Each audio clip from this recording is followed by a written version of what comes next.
Hi, I'm Nisha DeGaring, host of Good Things Utah, and I've been a longtime supporter of Todd's Beliefcast. I hope you find inspiration in the courageous stories shared by the amazing people Todd features on his show.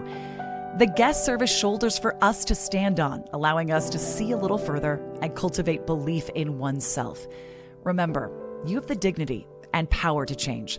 I encourage you to keep striving and believing in yourself. Enjoy today's podcast.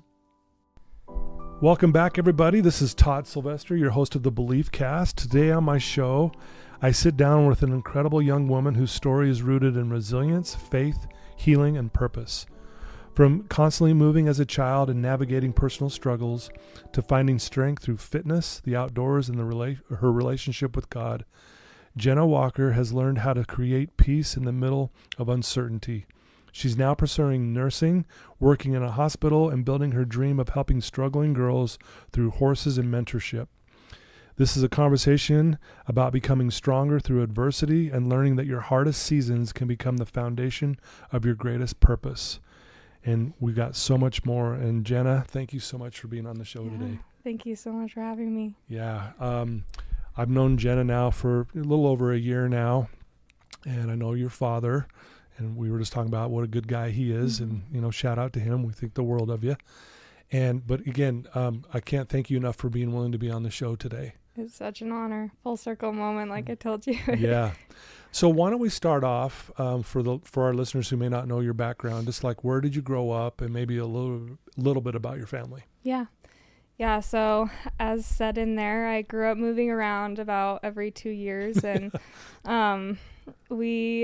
it was for my dad's job, and he works in the government. So, Secret Service. I don't know if I can say that. But, yeah, you can say that. Just. But yeah, we grew up moving around, and I think so. At a young age, I grew up in a little cul-de-sac in Farmington, Utah, until I was 6 years old. So kind of the perfect little bubble there. Yeah. And then he joined the Secret Service, and we went to Vegas, and then from there we went California, Virginia, all over the place. So it definitely, at a young age, that bubble was a little bit popped. Well, and that had to have been challenging because, I mean, it's hard enough to meet new friends and this and that as an adult, let alone as a child. Mm-hmm. And you had to kind of redo that over and over. How was that? Yeah, I think, when you're in it, when you're growing up, you just roll with the punches. You don't have a say. So, so that's what I did. And I think it, luckily, like looking back now, I think I'm grateful for it because I was able to learn how to adapt and learn how to make friends and learn different cultures. And it was, looking back, it's super cool. And honestly, a huge part of my story and who I am. But now in it, hated it. Yeah. I didn't say that, but I did. Well, I love what you said. You said, looking back now, you're grateful for it. And I'm a huge believer that life happens for us. Mm-hmm. And it's hard to see it when you're in the middle of it. Obviously, you didn't enjoy it at all at the time. Right. So now that you look back, what parts of it are you grateful? Like what were the lessons that you learned that like you can say, man, I'm so grateful for this? Oh yeah, so many. And honestly, like, you probably know this more than anyone. It's the hardest moments, the hardest ones I'm most grateful for. And it brought us closer as a family because we, even with our own individual struggles as a family, we rooted to what we knew, and it was each other, and it was the gospel. And I think when you move and you don't know anyone, you have to start over again. You kind of start to get to know yourself a little more. Yeah. But you have the people that are closest to you, your family. And so they're a huge part of me. We're so close because of that. And I'm grateful. Even though we're not perfect, we're close. Right. And we've gone through that imperfection together and learned to grow. So, I think just starting over with each other. Yeah. That's kind of what I'm most grateful for. For sure. To be honest, every family is on some level dysfunctional. Every family's a little crazy. I look at my family. We were crazy. Yeah. Like, seriously, some of the stuff I look back, but I love it. Like, I wouldn't trade it for anything. Mm-hmm. All of it, the good, the bad, everything, because kind of like you said, it shapes you, and even though it's hard, it still brings you closer together, right? Yeah. And we can love people despite the struggles that we all are going through, right? Right. Yeah. So that's cool that you can recognize that. Yeah. No, I definitely, I love them. And my mom, a little shout out to her. She was really the root of faith in our family. I mean, through it all, she just was so faithful. Like her being an example to me, I'm so grateful for that as well, because I don't think I'd be as strong in my faith if she weren't there just holding tight to that. When everything's out of control, we have that. So yeah, and I know you're a woman of faith. It means a lot to you, and obviously shout out to your mom for making sure that was a priority, right? Mm-hmm. What were some of the things that she would do and as a family kind of cultivate and strengthen that faith? Yeah, I think, her first priority was always us as kids. And when my dad joined, when he started his job and we started moving around, obviously, you don't think as kids how it's not easy for your parents. You're thinking about yourself. And she had to start over. She had to learn how to balance a good life for us and also all the uncontrollables of life. And that was the one thing that she always made a priority. We always, we went to church, but it was never forced. Right. That's the thing. She was never forceful about it. She was just an example. Yeah. And so I knew pretty young that the gospel, my faith, was my constant. Yeah. That was the thing in my life that wouldn't change, even though everything around me was changing. Right. So I gripped to that, just like my mom did. I saw her do it, and she stayed strong, and so I kind of did the same thing. Yeah. But no, and that's great. An example, watching your mom do what she's doing, you look at her and see how she lives. You're like, I want that. Mm-hmm. And it's good to have that foundation, especially with all the uncertainty that you grew up with. Yeah. I know you love horses.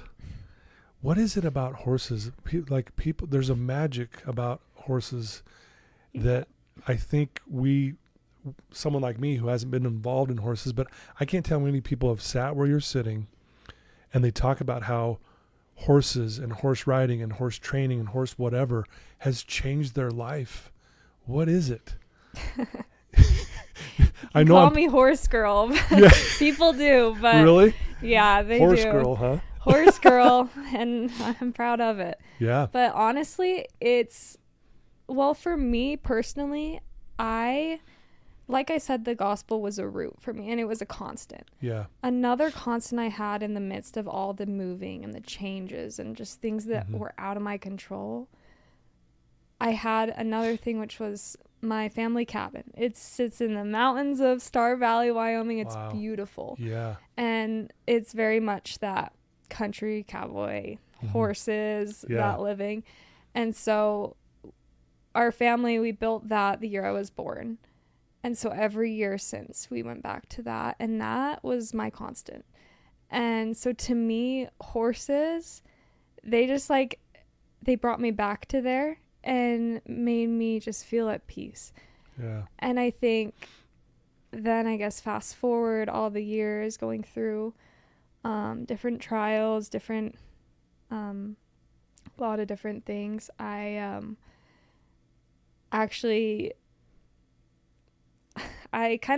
feel like I lost myself a little bit. We made a big move across the country. Things were starting to fall apart a little bit in my family, and I didn't know anyone. I was starting over again, and it was at a hard age. And so I developed an eating disorder, and because that was kind of my way of feeling in control. Yeah. And I So I feel like I kind of lost myself. But I remembered, like, growing up, my dad, he's very much into fitness, exercise. So that was a part of my lifestyle. Right, yeah. And I got to this point where I felt so alone. And, everything was kind of falling apart around me. But I gripped onto that. And through a lot of exercise and just trying to feel in control, I developed that, and it got pretty bad. I got to a really low point around freshman, sophomore year of high school. Yeah. I felt like I lost myself. I felt super alone. And the thing that healed me was I went out one summer to my aunt's house in her ranch in Logan, Utah, and just spent the summer there. And I was with horses all day long. Yeah. And I brought myself back to kind of who I am, what brings me peace, and it healed me. Yeah. And I'm so lucky because a lot of people don't come out of it that easy. Yeah. But it did, and obviously I will never say I always have to focus on that. Yeah. I always have to Gotta be strong and diligent. keep trying to remember who I am, and but yeah, I just love them for so many reasons, and they healed me. And so it's another full circle thing, coming back and now working at a ranch that helps girls with the same types of things through horses. Yeah. It kind of just fell in my lap, and that's what healed me. So it's just really cool. Yeah. And I know it's something you're trying to cultivate now and do mentoringship for other girls that struggle. Is that correct? Yeah. Yeah. Yeah. I think just using the things that helped me and helping other people. I didn't really mean to get here, Right. But it happened, and I'm like, cool. Okay. You know, there's a really amazing quote that I love. It's by a Hindu monk that says, "Your trials didn't come to punish you, but to awaken you." Love that. Yeah. That's so And cool. you think about what you've been through. It wasn't to punish you. It may have felt like that at times, right? Yeah. But it woke you up. So like you said, I didn't really plan on being this person and being an influence for good in this area or this area, but yet here you are. Yeah. And I really believe it all happened because it was just trying to wake you up to why you're here. What do you think of that? That is so cool. I completely, that resonates with me a lot, because, Yeah. I mean, I wouldn't picture myself up in heaven, signing a thing that said this is who I'm going to be, Right. Yeah. but I'm here, and it's crazy how those things just fall in your lap. Like, you don't have to go searching for it. Yeah. So many things in my life, from the things that I have dealt with from such a young age, the things that have broken me down are now like flip. Yeah. I mean, going on a mission, I feel like I helped people that went through my same family struggle, the things that I dealt with. I was able to help them. And then, through horses, I'm now there. I mean, it's just crazy. It's so cool. You know, my father-in-law, he has since passed, but he was into horses. He had a ranch up in Idaho, and we'd go up there all the time. And just standing next to, I don't know how to explain it, and maybe you know what I'm talking about, but it's like there's this energy around a horse that I don't even know how to describe it. I really don't. But it's amazing, the feeling of there's like this peace and calm that come over, And I've had many people, like I said, sitting where you're sitting, where they talked about how being around horses is what healed them.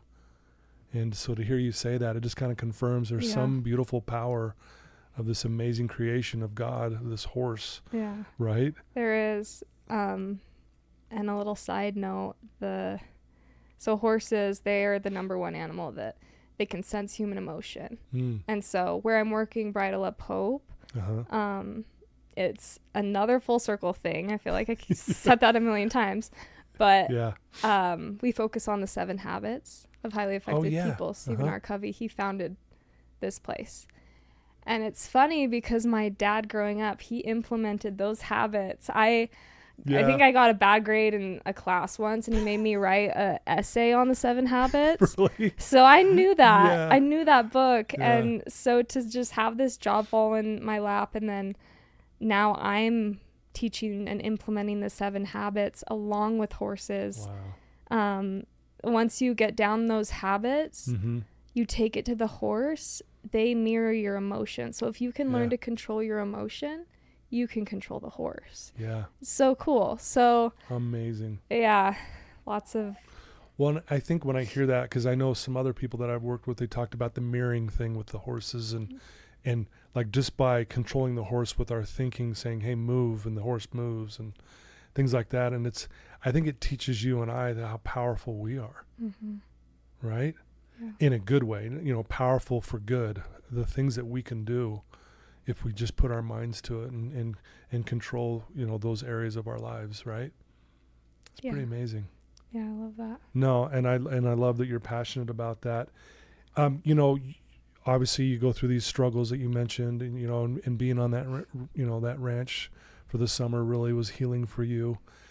You've been through some other struggles, and, particularly like we talked about your dad, we don't need to get all the details, but talk about how you've navigated, just, watching your dad have his own struggles. Yeah. I honestly, this will get me crying. My dad is, since I was little, obviously, it's a lot of little girls' hero is their dad. Yeah. And mine was. Yeah. And is still. Yeah. Sorry. No, don't be sorry. Yeah, my dad is an amazing guy, and he taught me so many things that are my favorite parts of myself. Yeah. And that I know I get from him. He's such a strong guy, and he's been through a lot. And as a little girl, I remember always, like, I truly believe my dad was the best. He was the strongest. There's nothing he couldn't do.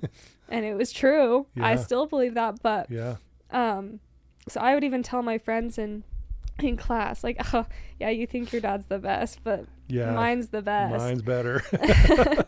So I think I was about 8 years old which is pretty young, when I realized, wait, my dad's not perfect.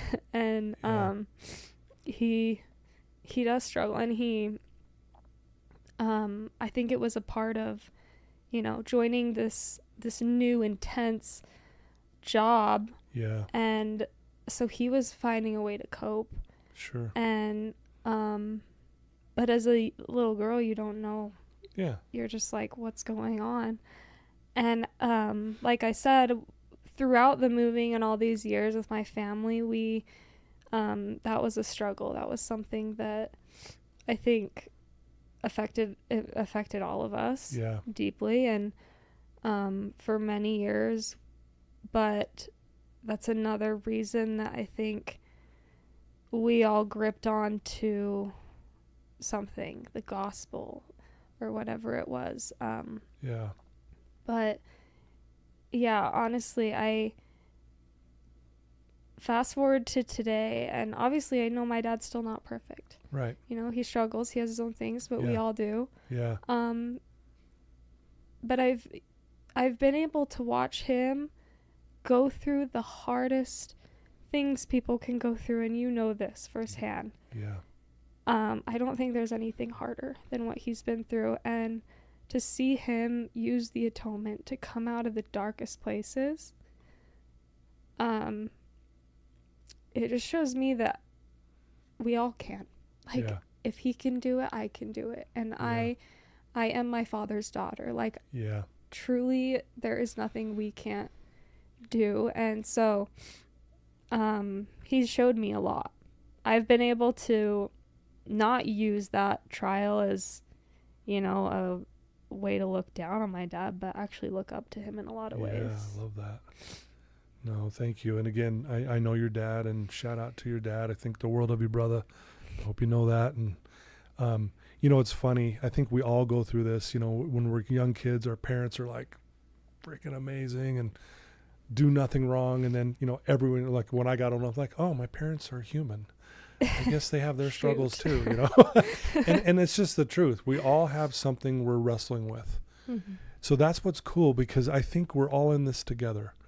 I don't think one person's better than another. I think I heard it said once, there's no special people in the world, or we're all special, meaning we're all the same. There's, your trials are not mine and mine aren't yours, but it doesn't make us one better than the other. If that makes sense, right? Yeah. We're the same, trying to get through this. There's this place that I love to speak at called the Other Side Academy, and they do similar work that we do here, but they have a phrase that says, you alone can do it, but you can't do it alone. I love that. Isn't that cool? That is cool. And really that's why, we need each other. And it's no coincidence that you are now doing these things to give back and help people, because look what you've been through. And even though at such a young age, it's so cool.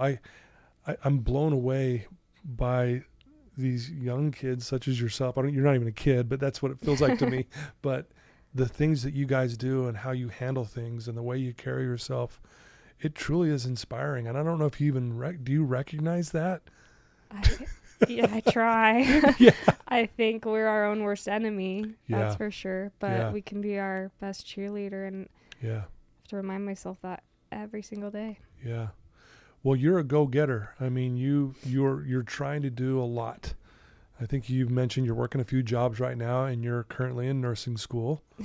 Right? Talk about that. What am I doing? I don't know. Yeah, you're like, man, how am I going to do this? But so nursing school and becoming a nurse and that and going down that road means a lot to you. Yeah. So talk about that for a minute. Yeah, it's anyone that knows me, I feel like every time I see them, they're like, so what are you doing now? It's always changing. I've just, tried out a ton of different things. Yeah. And I finally came back to nursing because I work at the hospital. That's one of my jobs. Yeah. And I found the most fulfillment in that. I mean, I've tried real estate, I've tried interior design, I've tried a bunch of different things, but I just find so much fulfillment in, every day, just people who are struggling more than me. Yeah. And being able to help them. And so, I decided on nursing finally. Everyone, I am sticking with this one. Yep, she found it. I found it. 27 years old, I found it. That's all good. But yeah, it's a grind. It's busy. Yeah. And then I'm, like I said, working at the barn, Bridal Up Hope. I'm working, also as a princess. I do princess parties on the side. Oh, do you really? I do. Wow. Yeah, it's something a lot of people don't know about me, but. Jeez, I need to hire you for my granddaughter's birthday. I'd be happy to. Yeah, sure. That's awesome. And then, I just kind of started this little side hustle of fitness. So it's just a part of my daily life. Yeah. Already. For sure. And I've had people ask me, I think it was a huge part of my life, and it was a huge part of helping me cope. Yeah. That I can't really ignore it. Like, I need to help other people be able to do the same, because I think it's the best form of therapy. Yes. So I was going to ask you about that, because I know fitness is a big part of your life. It means a lot to you as well. Talk about that and how it does help kind of like, your mental health, and why movement is so important. Mm-hmm. That's a big topic. like I said, I struggled in high school with an eating disorder, and I learned to cope in that way, but in an unhealthy way. Yeah. And so I think through the years, I kind of force myself in uncomfortable situations to see how I can come out of it. And that was, obviously, I wanted to go on a mission, but it scared me so bad, which kind of told me inside I need to do that. Right. And it scared me because a big reason was honestly because I was like, how am I going to work out? And because I knew that was my way of coping. That was your way to get through. Yeah. And so through my mission and so many other things, I've found a way to make it a part of your daily life without, just finding a balance. And it really is the best form of therapy. It clears your mind. It's kind of the first thing. I like to do it first thing. Yeah. Because if you can conquer something that is going to be difficult first thing in the morning, you've conquered your day. Yeah. You're all of a sudden in control. Yeah. Of your day and of your life, and it feels that way. Yeah. So I do think, even though a lot of us struggle with so many different things, mental health, whatever it is, at least you can conquer that one thing, and it makes you feel like, okay, wait, I got this. Wow. I love that. I've heard it said, if you win the first hour of the day, you win the day. True. If you lose the first hour, you spend the rest of the day looking for it. Yeah. Right. And I know exercise for me, I call it my morning medication. Like it's my medicine.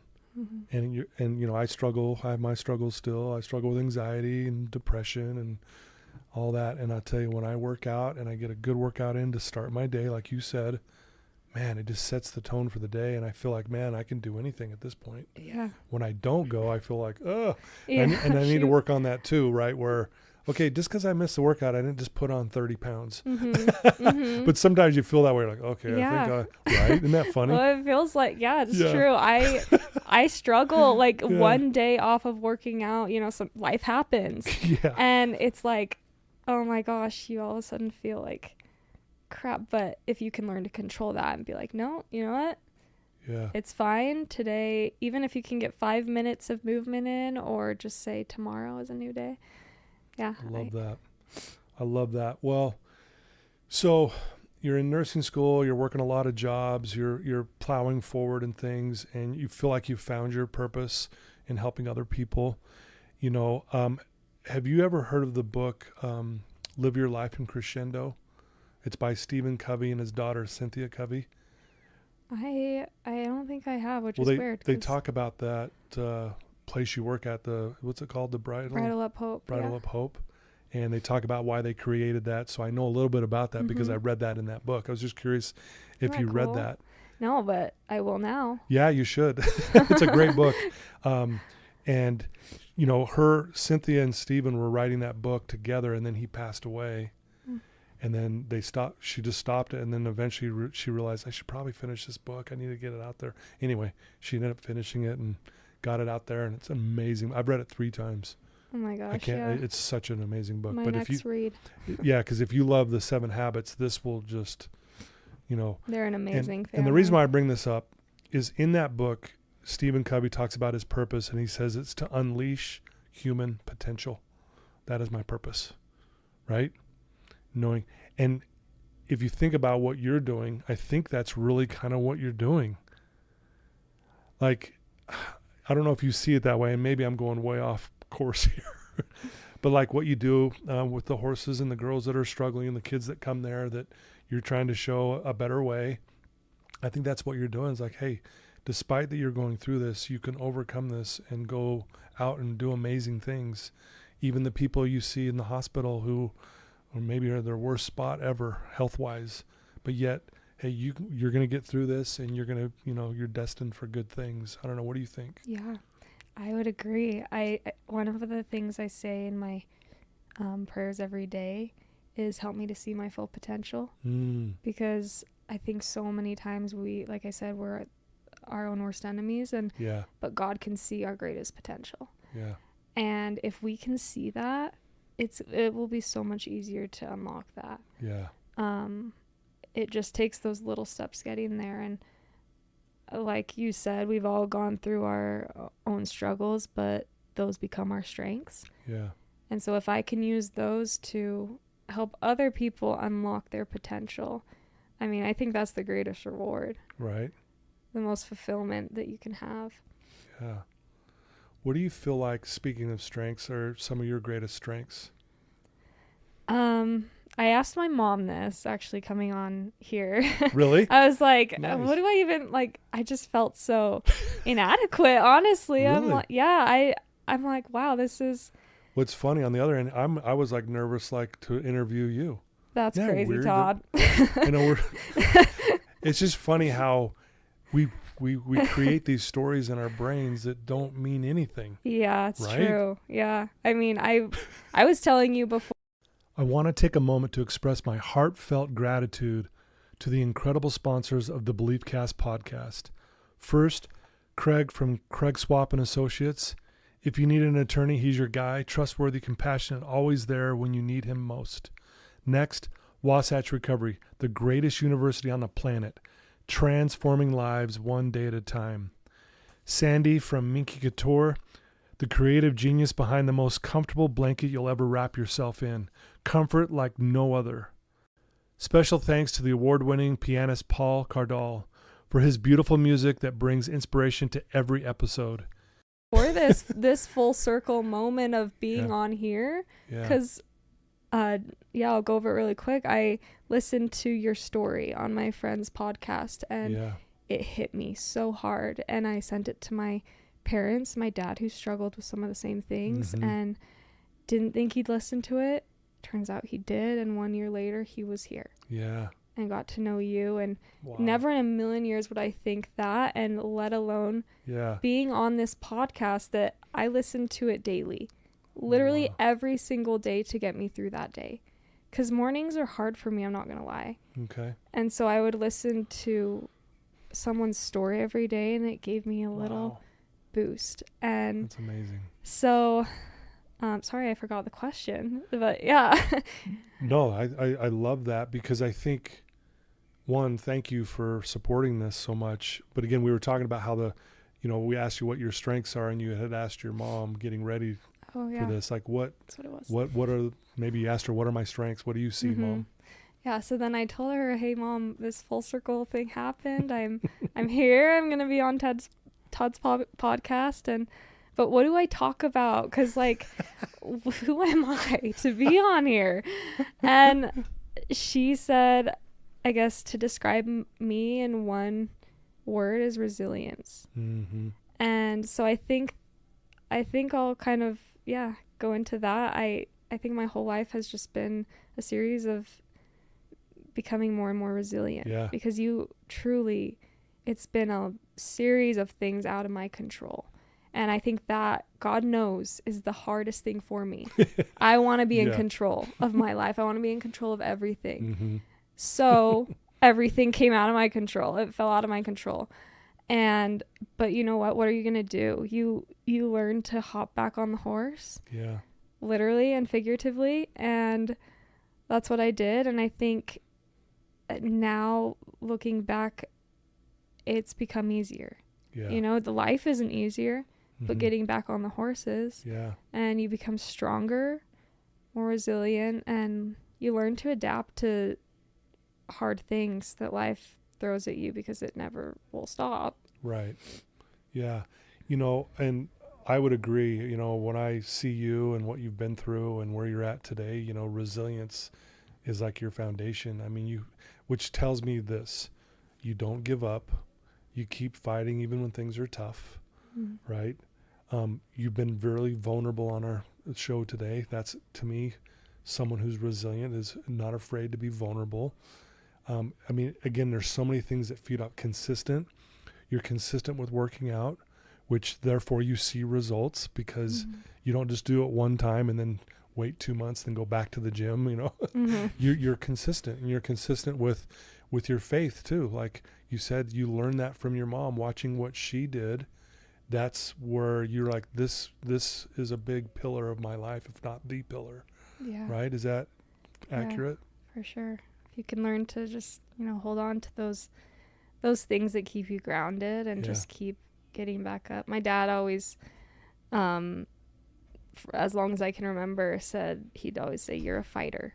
You're a fighter. He'd always say that. And I'd kind of roll my eyes growing up, but I think that really stuck with me. And if I will say one thing about myself, I know I'm a fighter. And it's made me resilient. So I'm grateful for that. You just gave me chills. That's powerful. Cool. Well, and I agree. And I think, so, obviously I'm way older than you, and I have grandkids now. And when I see my grandkids walk into a room, right, I just start crying, like tear up. And obviously, the one reason I tear up is because I love them, right? They're my grandkids. I mean, I'm tearing up as I'm telling you this. But the biggest thing where I tear up is my grandkids are a reminder of who I am. See, I think as adults, we go through a period of forgetting who we are. And I look at my grandkids who are loving, kind, strong, brave. They just do whatever. They have faith as big as the universe. They love everyone. They love themselves. And I'm like, that's me. I got to remember that. Yeah. Right? And I think I would even say, I'm going to call out your dad right now when he looks at you.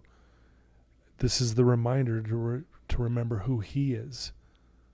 Because if you're the fighter, so is he. Mm-hmm. He is. He is. He is. And I know he knows that too. Yeah. Yeah, but sometimes we need to be reminded. Yeah. And I know I do every day, right? Yeah. So anyway, I really do, like I said, I just love the way you carry yourself. And I think you're making a big impact in a lot of good ways out there. I know you're on social media and doing good things there as well. And, what would you say, is your biggest, we talked about your strengths. What's maybe one of your challenges or something you like, man, I really need to work on this, Todd? I know this is another vulnerable question, but. Yeah. This is vulnerable, but patience. Yeah. I think, I'm, like I said, I want to be in control of everything and timing. And I just want things to, I'm kind of, in this sense, I'm my father's daughter as well, where I'm a checklist person.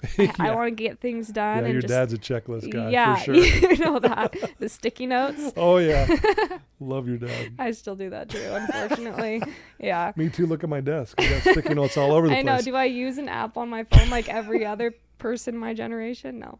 Sticky notes. That's funny.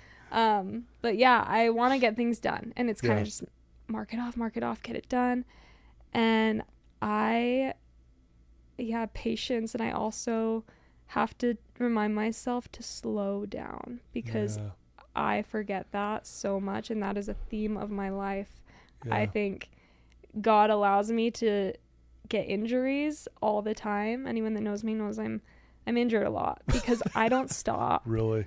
It's hard for me. I'm like always on the go. And so it's just been, and I think I have gotten better over time. It's been a lot of hard lessons. Mm-hmm. But I know that God's shaping me because he sees my potential. And so he's putting me in these circumstances that are really testing that. Yeah.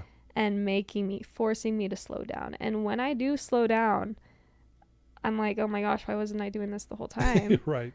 But yeah, I think that's my daily battle, honestly. Yeah. Daily, and will be forever. So I have to always catch it. Yeah. And it's good that you're aware of it. I think that's part of winning the battle is being aware. Okay, here's my struggle.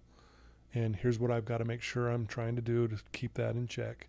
I have my struggles too, and I'm aware of them. And I know I got to do certain things to make sure. And like I said, exercise is a big part. If I don't want to feel anxious today, I'm going to go into the gym in the morning, Mm-hmm. Things like that. So, wow, I love what you're saying. And you're just, again, this will put you in your place too. What do you love most about you? Oh, that's even harder. I think I love my resilience. I know I already said that, but I do. Yeah. I trust myself to keep going and to always be trying to grow. Yeah. Like I'm never wanting to just stay the same. I want to always do better. Yeah. I'm always looking to progress in all areas. And so I do think that's one of my biggest, or the thing I like most about me. Yeah. That's a good one. Yeah, that's definitely a lovable quality for sure. So what is the future plans? Obviously, you're going to nursing school. You're helping a lot of people, and you have a desire to do things like that. What does it look like in the next 5 years for you? My goal is to get through nursing school, to be really just solid in that, to grow in all my different talents. I think this social media thing was very random, and Yeah. I'm not really, if it grows into something big, great. If it doesn't, it's just what I do anyways. So Yeah. I'd love to help people there. Hopefully married and maybe a kid or two. Yeah. But yeah, I'm a pretty simple girl, honestly. Yeah. I love my life right now. Obviously there are things that I want to do better, and I also want to add to it. Yeah. But yeah, I think just growing in the things I'm doing now. Okay. Love it. It's awesome. If there's someone tuned into this episode right now and they're struggling and they're in a dark place, but they're listening to you right now, what would you tell that person? I think I'd tell them to just keep going, because they can do more than they think they can. Mm-hmm. Our mind is our only limiter. Yeah. But it also can push us to do more than we ever thought we could. And I think everyone has so much more potential than they think they do. Yeah. And it just takes taking that one step, that one extra step to push yourself to unlock that and see, oh my gosh, I am more capable. I am, and you are. And just even on the hardest days, like the one I have had those moments that I am on the floor, not even my knees, but I am on the floor, crying and praying, and I don't want to get up because I feel like the only person listening to me is God. Yeah. But somehow every time in the darkest times, there has always been a little bit of strength I can use to get back up. Yeah. And from there, I just get stronger and stronger. And there's always a light at the end of the tunnel. There's always a sunny day after the dark days. And so I'd just say, keep going. Yeah. Keep on going. I love that. Well said. Beautiful words. Thank you. If someone wants to reach out to you, Jenna, and learn more about what you do and maybe follow you on social media and learn more about exercise and some tips or just all the things that you're doing, what's the best way for someone to learn more about you? Yeah, just send me a DM on Instagram. I feel like that's pretty much the only social media I use. J-Walk or J-Walk Run Lift. Yeah, I'd be happy to help in any way, and then I'll just give you my number. We'll chat, call. I'm always willing to love it. To talk. I love it. Well, I'll put those links in the show notes when we go live. They can just click right to those places and obviously see what you're doing and learn more about you. Like I said, the majority of my listeners are female, and I just think there's so many, I think people have the same story as you. You know, the early struggles, at time, you know, struggling with an eating disorder, and it's so common right now. And I see it time and time again with my clients even. And so again, to see that you are resilient and you push through that and you did the things necessary, I mean, that's inspiring to me.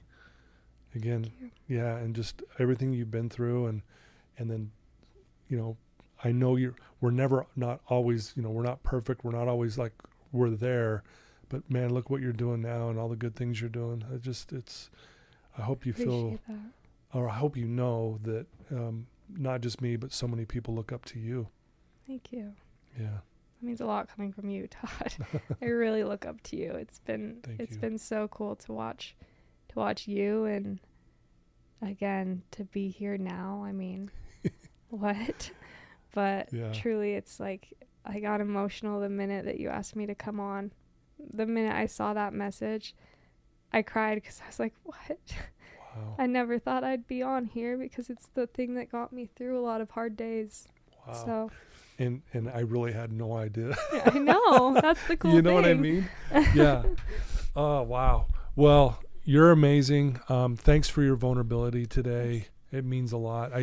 Again, that's why I love doing this, is the vulnerability. And I'm the lucky one because I get to sit here and hear it firsthand, face to face. And then obviously our listeners tuning in, man. I mean, how cool was this, guys?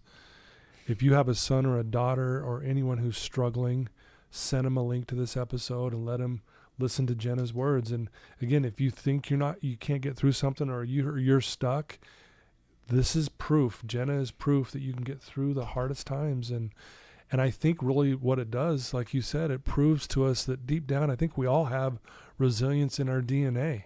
Mm-hmm. I think it's there. Yeah, we're all warriors. We're all fighters. Yeah. So anyway, thank you so much. And you really are amazing. And I'm so grateful to have you on the show. I'm glad I get to be your first podcast, because this will probably open up the door to many others, I hope. That'd be right? sick. Wouldn't that be cool?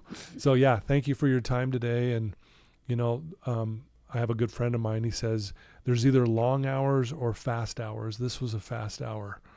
It right? was. It's been an hour. I mean, boom, that quick. And what's funny, I always get prepared with maybe 10 to 15 questions, just kind of, and I never get to them ever. I didn't get to one of those questions that I had kind of mapped out because I didn't need to. So you're easy to talk to. Again, an inspiration. So Thanks. best of luck to the future. If there's anything I can do to help you with anything moving forward, you just let me know and I'd be happy to do that. Okay. Thank you so much, Todd. You're the best. Thank you. Well, there you go, folks. Jenna Walker. Like I said, share this with your loved ones, share them with your family, share them with someone you know who's struggling. And please reach out to her. Like she said, she's willing to answer any questions and help you out in any way that she can. And thanks to my sponsors, guys. Without you, I would not be able to do this. So thank you for believing in me and in this mission. So I love you guys. And until our next episode, take care.